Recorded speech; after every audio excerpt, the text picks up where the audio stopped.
I'm only taking one step at a time towards healing myself.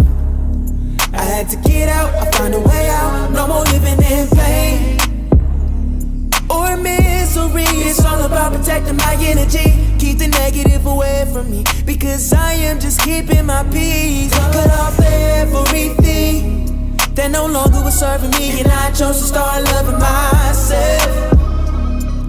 I walk in my purpose, no looking back, I'm only going within.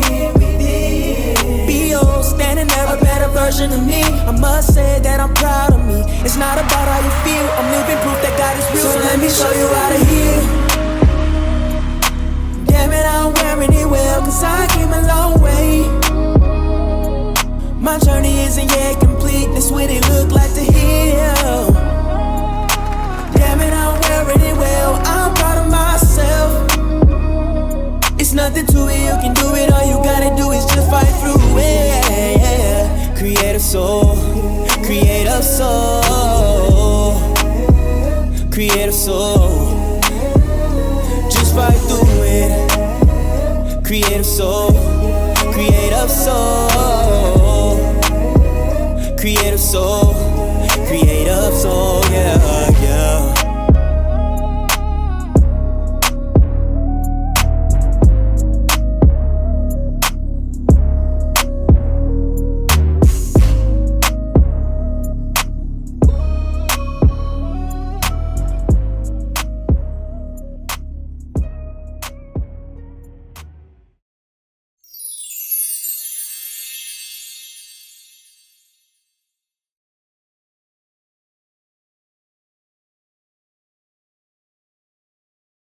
Welcome to Pain to Purpose podcast, where we have open discussions to heal together as a community. Today, we're on episode 42, and we're talking about the power of the struggle. And it's with Dr. Josiah Jean-Pierre. Welcome. Thank you for having me. Hello, hello. You are welcome. How are you? I'm doing good. How you doing? I am good. I'm glad to have you on to share your story, your pain that got you to your purpose. So thank you for coming on, taking out time for us. Yeah, you're welcome. You're welcome.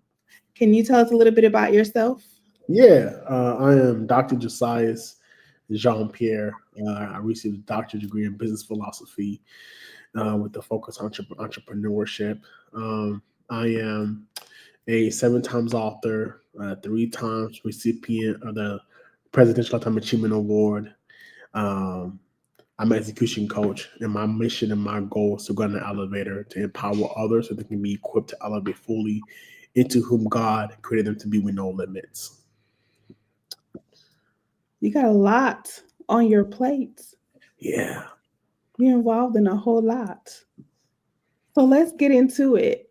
So let us know, what's the pain that got you to your purpose? Yeah. Like, you can't tell struggle by looking at me. I always tell people, I'm just glad I don't look like what I've been through. Yes. And it's because God's been that good. And my story started at a young age. I was a young boy diagnosed with epilepsy as a baby. I actually died from epilepsy. And I'm thankful to my parents who didn't let how it looks to determine how God's going to move. And they just believed that there would be a miracle behind this. And it was back in the Caribbean. I'm from Haiti. It was back in the Caribbean in Haiti, right? Epilepsy, and all they heard was a crying baby after hours of prayer from my grandparents and my parents, and then they heard a crying baby. Here I am today. I struggled for my first 13 years of my life with epilepsy. Okay. My right brain won't work, my left brain wouldn't work. So when it comes to processing information, it took a long time for me to process information because of epilepsy. I was in speech class from K to 12. I had an IEP, special education. I was in normal classes with normal kids. However, I had another teacher in the classroom with me because I couldn't process what instructors were saying.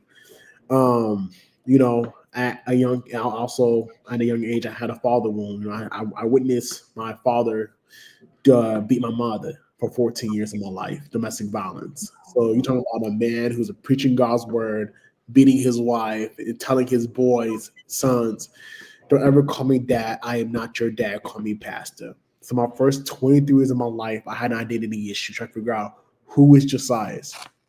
So wait a minute. When a child is born and as they grow older and they start saying dad, mama, you never said dad. I said dad, but at the age of 5, he told, because domestic violence got so big, we called 911. At the age of 5, that's when he said, don't ever call me dad. I'm not your dad. Call me pastor. So from 5 years old to 28 years old, I call this man. So from this day, I call this man pastor. I don't call him dad. Wow. Okay. So you talking about a long period of time, and for 23 years of my life, I had this identity issue trying to figure out who is Josiah Jean-Pierre. What is he called to do? You know, hurt people. And I was this hurting individual who was hurting other people, trying to say help without knowing how to say help. Because, you know, society tells men you can't cry, you can't show no emotion, you can't show no frustration. You know, it's a difference between being a man and being a black man. So when the message for a black man talks about, hey, you got to fake it until you make it. And how does that look like when there's no representation of how that should be? You know, you can't face it until you make it if you don't know how that looks like. How does it look like to overcome what you've never seen how to overcome? And for the first 23 years of my life, from 5 to 28, I battle with self to the point where I feel like I was not even worth it anymore. You're looking at a 3 times suicide attempt survivor. Wow. You're talking about good. You're talking about turning pain into purpose, you know, from dealing with a father wound, having depression, from trying to figure out who I was, being in special education. So as you know, I'm done with life. And after my 3rd suicide attempt, that's when I said, God, what is this? Why am I here? Because obviously I don't want to be here, but you must be real. So why am I here? And when growing up in church doesn't mean you are the church. And I was a preacher's kid who grew up in church. I knew I could tell you the scripture from the beginning to the end. I knew Bible, but I was never part of the family. I knew of God, but I didn't know who God was. And I knew his resume, but I didn't know him. If that makes sense. You gotta know him for yourself. You know, and I know him for myself. And at some point, I said, "God, I'm tired. Like I'm gonna test you at your word. You said you'll never leave us nor forsake us, but I feel forsaken. You said your word won't come back void, but I feel like everything you said came back void. So what is this?" And God literally told me I need to go back and forgive the very thing that broke me, which was a father wound. And I went to my father at 28 years old, before I got married, and I told my father, I forgive you, I love you, and I may not understand why you did what you did, but I cannot carry this forward for my legacy, so therefore I have to release it. And I went and hugged him, loved him, and it was just the 5-year-old boy in me, the 15, the 21, the 23, the 28-year-old boy in me just started weeping tears, crying like, "Dad, I wish I knew you love. I wish I heard you tell me you love me. I never heard that from you. I wish I had father and son time. I never heard that from you. I never had that from you." To now, the work that I do, I mentor kids who battled with depression. I mentor kids who are fatherless. I mentor kids who are on the stage of saying, what is this? Why am I here? I mentor kids who are at the edge of throwing a towel. And I always say, behind every mess, there's a message. And behind every test, there's a testimony. And behind every misery, there's a ministry. And when you think of the word depression, the word you have, if you change it around, is I pressed on. But that is good. I like that. The word you have in depression is I pressed on. Just change it around. But I didn't press on until I leaned onto God. I didn't press on until I clinged to God's unchanging hand. I didn't press on until I had a little mustard seed of faith to believe God at His word for Him to do a major magic impact in this season of my life. So my pain started as a young boy who felt like he was inadequate, who felt like he had no purpose, who felt like he had no value in this world, to now I am becoming one of the voices of my generation, mentoring kids around the world about the potential. And I would say if you breathe in, that's potential. But once you breathe out, that's purpose. Listen, this is what people don't understand. And I really didn't understand it when I was going through, right? Um, I didn't understand that I was going through some things that was going to help somebody else. And that it wasn't for me, it was for somebody else. My testimony is to help somebody else. But we don't realize that when we're going through it. We look at it as hell. I Mm-hmm. literally looked at it as hell. I remember telling my godmother, like, this depression, this anxiety, like, this is hell. And she would say, one day you're going to help somebody. And we also don't realize that those childhood traumas, it follows you. If you don't heal, you get older and things are happening in your life and you're adding on to that trauma. And what I've learned doing the work through my healing process is that I'm not a victim, I'm victorious. You're victorious.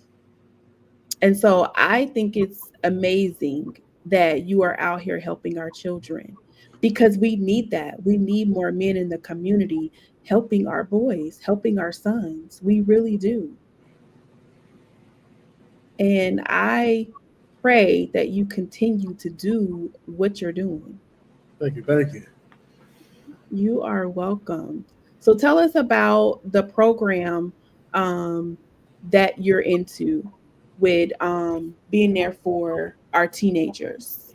Yeah, so I founded a program called Restoring Generations. And what that is it's not just for our young boys, it's for men also who miss a childhood in them. I truly believe that for everybody who had a childhood wound of being neglected or wounded or in pain of not having the father there, or having the father present and when you get older, it goes along with you. So we tap into the inner child being of you and what does it look like? Okay. And what does it resemble like? And we always say in the program that I am not my yesterday, but I am my tomorrow, which will be better for my legacy. That's our mind frame. And I am not my yesterday. I can't control what happened yesterday, but I can control what happened moving forward. And it's not about what happens to you, but it's about how you respond to what happens to you. So what we do is we do these programs where we talk about let's restore what was lost. Let's restore the joy that you always thought you had. At what point, when did it flee? And let's go ahead and work on getting it back. And really, we have it to where we put God in this. God is in the center of it all in our program. And we make it clear and known that the only way to heal is putting God in the center. Because I can tell you for myself, my brother and I, when we had to go through our wounds, we drank every weekend. I was a heavy drinker to the point I would never get drunk. I would drink so much that my body could tolerate the alcohol that I was consuming, and I would never get drunk. And Really? I was every Saturday, me and my brother at his house, we'll drink a big old bottle of Jameson, tequila, uh, every hard liquor drink, and we'll just drink it until the bottle is gone, 2 or 3 bottles, and we'll never get drunk. And it wasn't until I realized that this, at some point, Josiah, this alcohol cannot be your God. It's killing you more than it's bettering you. And I think So of when did the drinking start? the drinking started at 21. Okay. And so when you were drinking, did you feel like the pain was gone just for that moment? Just Like for that moment. It was just for that moment, but it wasn't for, you know, temporary? it was only temporary. But I always I need a quick fix. Some people go to marijuana for a quick fix. Some people could get high. My thing was, let me just drink this pain away. But I would just never get drunk. And it wasn't until that I read David and Goliath. And they story about David and Goliath, because when you think about David and Goliath, I always say The acronym for giants is God is always navigating the storms. And that's an acronym I made for giants. Because if you look at David and Goliath's story, Goliath was a giant Philistine who was undefeated, who never lost a battle. And here's David. Okay, if you know David was David. He was a king after God's own. He was a man after God's own heart. But at the same time, he was never equipped for war. He didn't know how to fight. He was never equipped for battle. So here comes this giant Philistine who's looking at the size of David. Well, I'm gonna beat you up. And David is like, this battle's not mine. It belongs to the Lord. And at the end of the thing, David beat Goliath because God fought his battle. And because the battle is not against flesh and blood. And so I look at the story of David and Goliath, and when I studied the story of David and Goliath, I was like, God, I want you to beat my battles. I want you to go ahead and fight these battles that I can't win. And since you say it's not against flesh and blood in your word, then how am I going to fight this? Because I'm tired of feeling what I'm feeling. Like this pain is getting too much to bear. I'm getting overwhelmed. And since I'm still here after my third suicide attempt, what is it? And I just got, and in my hands, the song, I surrender. And I just like, God, I give myself away. William McDowell, I sing that song. I love that song. I sing, I surrender. After my third suicide attempt, I said, God, I have nothing left. I'm not dead yet. So what do you have in store for me?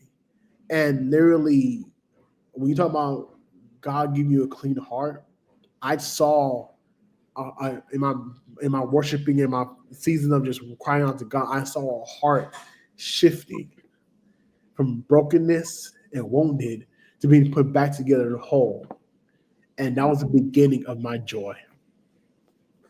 Okay. And how old were you at this time? I was 27 years old. And so did your family know that you were drinking your pain away? My brother knew because I drank with him. Besides that, nobody else knew. And who helped you or supported you through the suicide attempt? I know you went to God, but was anybody around, a family that helped you push through that too? I went to therapy. I know we don't speak about therapy is a bad word in the Black community. Don't talk about Listen, let's talk about it. I think therapy is a bad word in our communities, but really, we need it. We need it. Faith without works is dead. Exactly. So the acronym I mean for faith is fully activating the heavens, and God provides mental health therapists. Yeah. And while you're trusting God for your healing, I have to work on my healing. And I hear this. I think of the story all the time where someone was drowning in the water, and they're saying, "God, please come save me." And the boat comes to come save him, and he's like, "No, I'm waiting on God." 4 boats passed, and the guy drowned. He's like, "What happened to you, God? I sent you 4 boats." And I think, I believe that's something in the Black community where people are not educated and they judge other people for going to therapy. But I think people that do it, they're in their own trauma, hurting others. They haven't healed from their trauma. So if somebody say, I need to go to therapy, allow them to go to therapy. Don't judge people because they choose to go to therapy, and work on their inner healing, work on themselves to make themselves better, to help the community. And I think too, as Christians, some Christians, not all, but some, believe that therapy is a sin or it's wrong to go to therapy because you're just supposed to go to the church. But that makes me think about when I started my podcast, I said I didn't want it to just be a Christian podcast. And I'll tell you why. Who's going outside the church? If I make my podcast with just Christians coming on here telling their testimony, there are people that believe in God. They may not go to church every Sunday, but they do have a relationship with God, and they may have struggled with something, and they have a testimony that needs to be heard. Everybody have a story, and I said I am not shutting it off for people because they're not a member of a congregation. I'm not doing it. And plus the church is the people, not the building. Correct. We're the church. We are the church. Mhm. Um, Church, but the building is the fellowship. mhm. But therapy was the best thing I ever done in myself for myself. It was one of the best investments I did in myself. We talk about self development, talking about trying to know who you are, Mhm. because I realized that their trauma could be passed down in Yes. therapy. I didn't know that before I was in therapy. Generational curses. Generational curses, it could be passed down, and if you don't heal, that same sickness you battling in the inside could plant down generational down. So Mhm. while sometimes you're like, man, this person reminds you of so and so, my family so and so, because at some point it got passed down to that child because no one in legacy ever said it's done with me. Yes. And therapy for me was a place where I had to be like, you know what, let me talk to somebody who does not know me. Your Mhm. license. Let me talk to somebody who does not know me. Let me talk to somebody who I could be real and transparent with and vulnerable with about where I'm at because I don't know who I am. And that moment of therapy really opened my eyes to see that, whoa, there was stuff that was passed down from my family that Mhm. was instilled inside of me. So when I was responding, it was because something happened to my father, and that was his response when this Mhm. happened to him. But I never see him respond this way. But it was in him, and now it got passed down in me to the point where I'm now responding the same way he responded, even if I never see him responding that way before. Mhm. It was, yeah, I always tell people, hey, if you want to heal, yes, God is a healer. God, 100%, He's a healer. But if you want to heal and from your trauma, heal from your issues. If you say issues slowly, it's you. Go to therapy. Yes. Yes. I truly believe that. And just like God blessed us with primary care doctors, he blessed us with therapists. Yeah, And if you went to the doctor and the doctor said you need to take this heart medication or you need to work out, when you go to therapy, they're going to give you tools as well. If the primary care doctor told you to do something, you're going to do it. So yeah, what's the difference with going to therapy?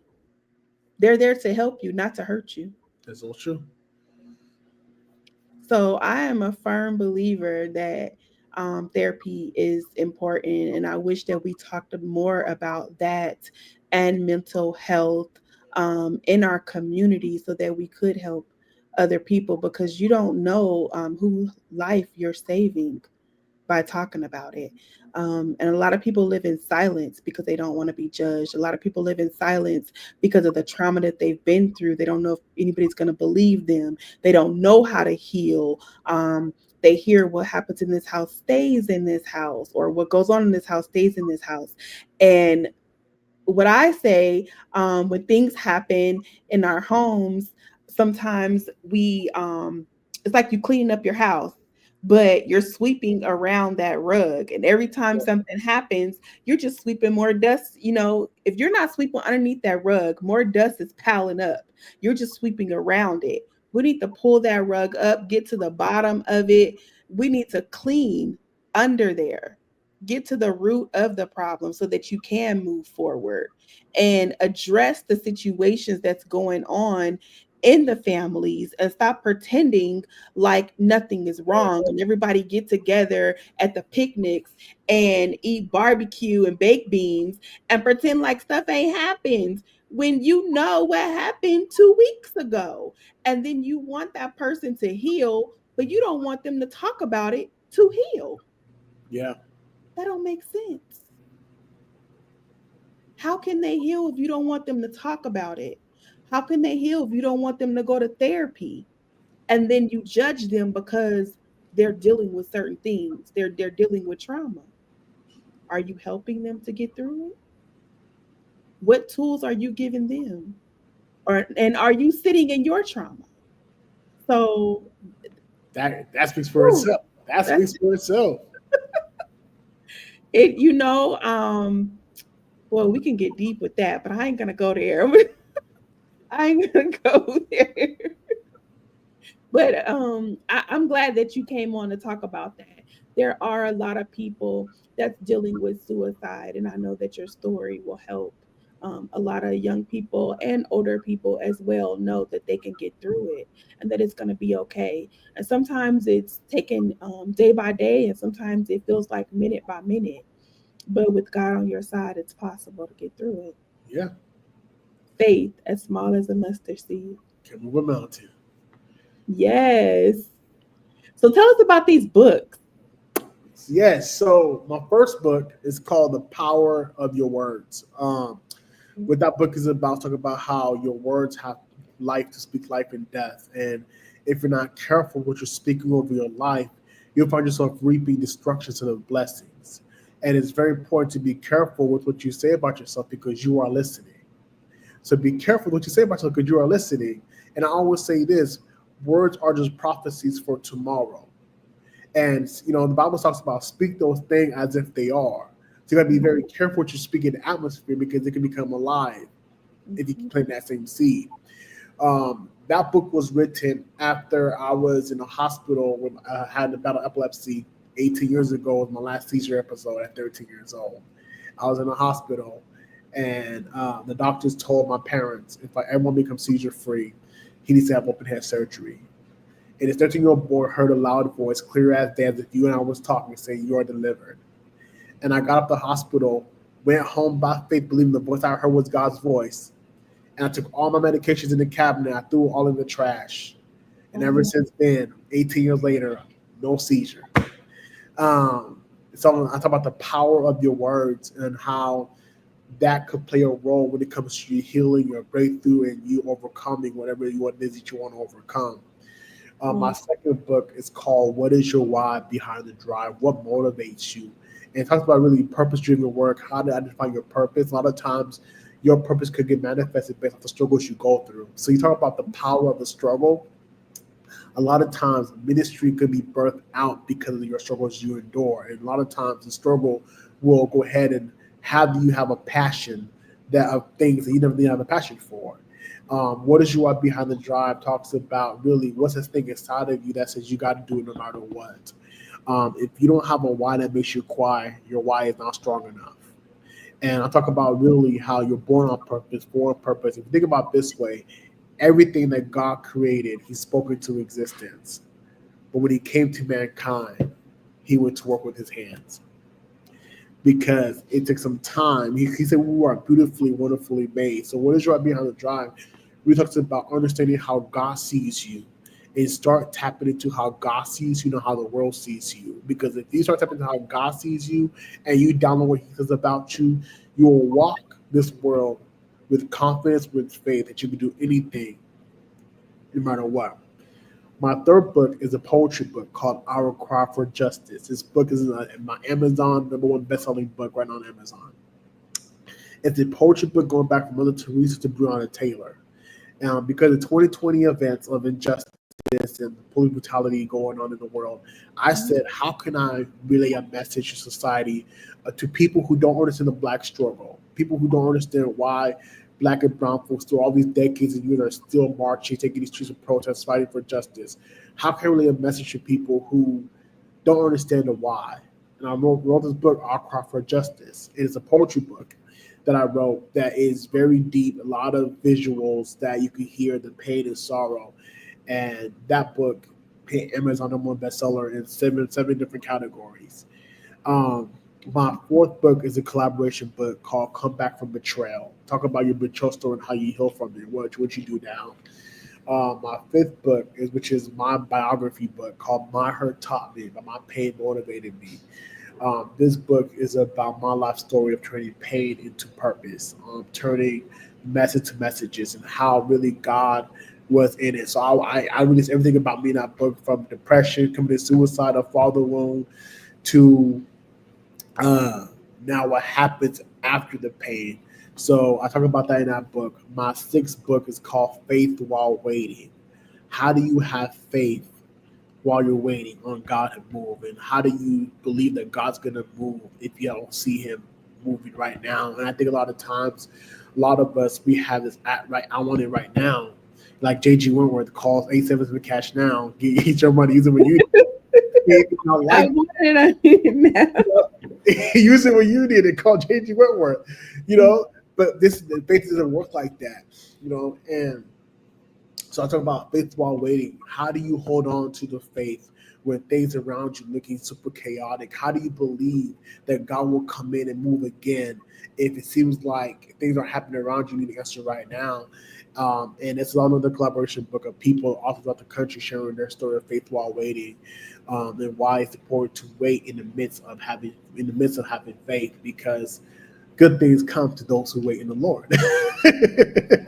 It may not Are come you when you trying to want remind me? it. But the songwriter says he'll come right on time. He may not come when you want him, but he'll come right on time. Yes. And then my uh, eighth book is called Dear Black Boy. It's a children's book that's coming out soon. It's called Dear Black Boy. It's words of affirmations to our black boys, because we have a world out there that's speaking negatively about our black boys, and I want them to understand and know that they're loved, they're appreciated on an accident, they're born on purpose, and there could be more than what they see on TV, and so my books is all self-help inspirational books, because I told myself I want to write a book.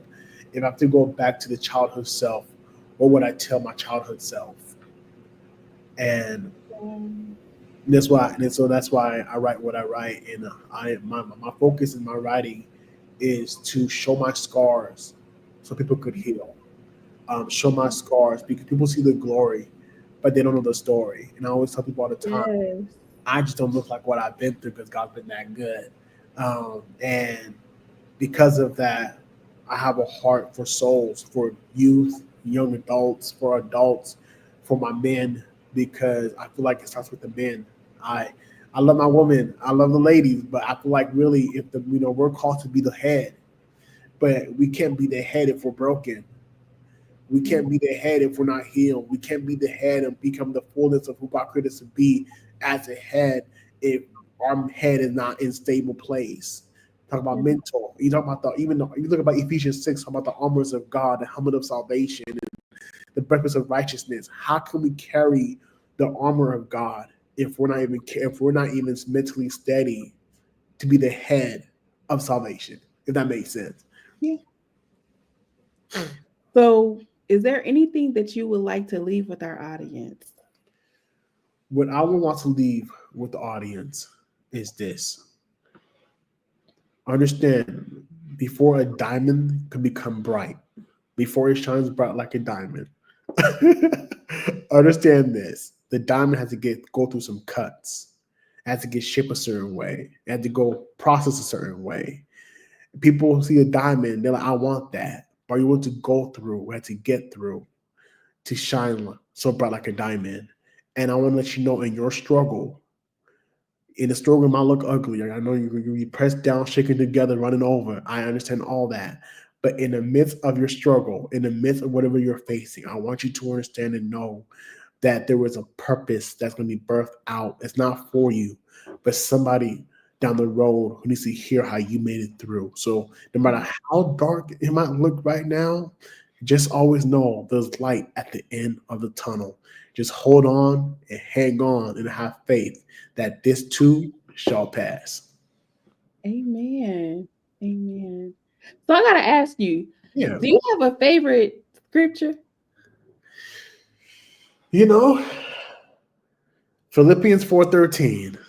I can do all things through Christ who strengthens me. Yes. You know why that's my favorite scripture is because when I try to rely on my own strength, I always give up.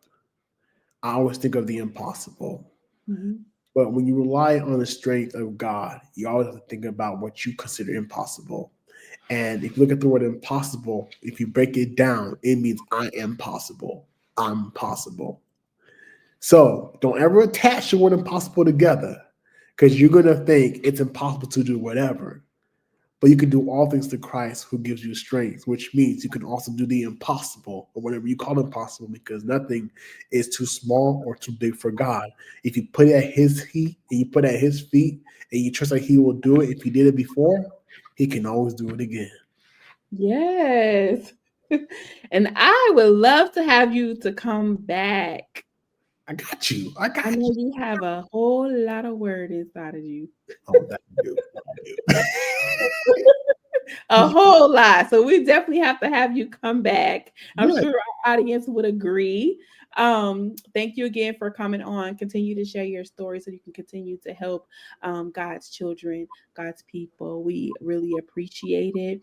For our audience, do not forget we still have our Pain to Purpose podcast shirts as well as our tumblers. And do not forget my books that are on Amazon. We have Wonderfully Made Affirmation Coloring Book for the girls, and we have Fearfully Made Affirmation Coloring Book for the boys. It is both of them are on Amazon. And we meet here every Monday at 6 o'clock Pacific time. Remember, it's only pain until you discover your purpose and start your healing journey. And I'll see you next time.